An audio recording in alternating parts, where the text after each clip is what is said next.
Hi, I'm Kristen Denny Chambers. This is part 2 of 3 for the 2020 Oklahoma All-State Round 2 B-flat clarinet audition music. This is the fast etude in the Selected Studies book on page 17 in G minor. Again, this is the second part, so if you missed the first video, be sure to find video number 1, and then there will also be a video number 3. Let's take a look at that middle section of the music. In this session, we'll be covering measure 26 down to measure 39. This is a shorter section of the music, but there's plenty in here to work on, and I have a lot of things marked in.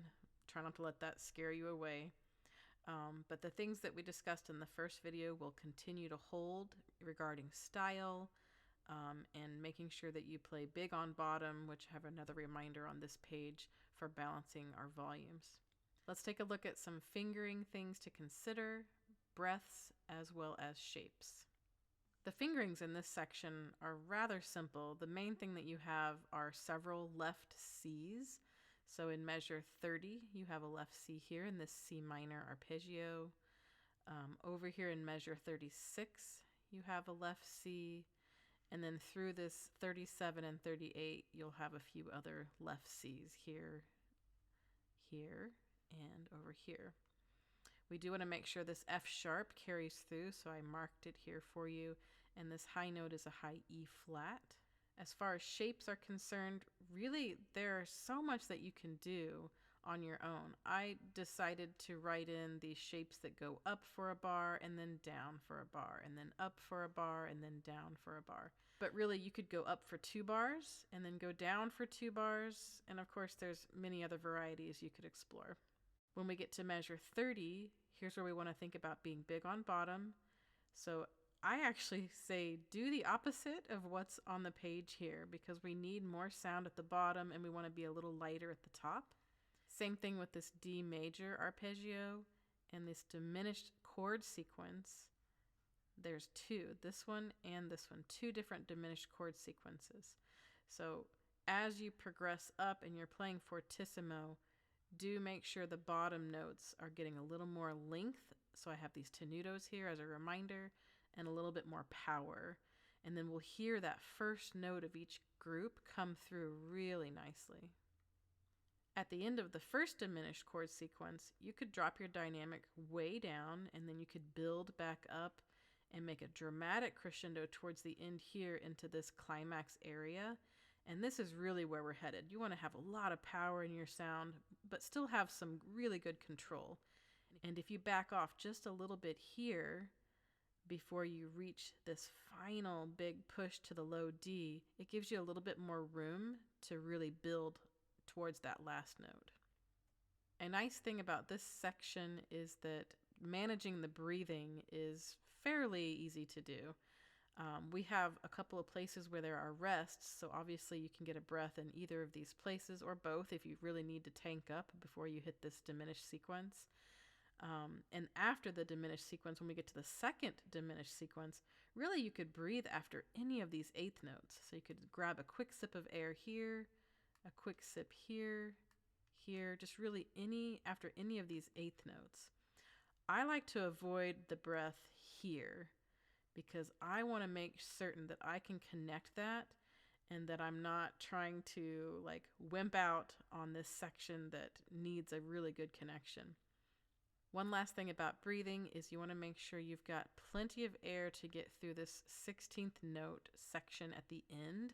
So your last opportunity really to take a breath is right here before that high C in measure 37. That way this last little bit is played uninterrupted without any bumps in the sound. Over here in measure 35, this is an idea that has helped me, so it might help some of you out there. I shift my counting completely here. I'll play that first note and then the accent notes, I make them feel like strong beats for myself, and that's easier for me to get through this section. And then when I get to the high C in measure 37, that's when I return to a typical 6/8 counting pattern. I'll demonstrate a little bit what I'm talking about there. I have my metronome set at 60 with a triplet subdivision. I'm going to turn it on and let it do 2 sequences, and then I'm going to tap how I think of this rhythm.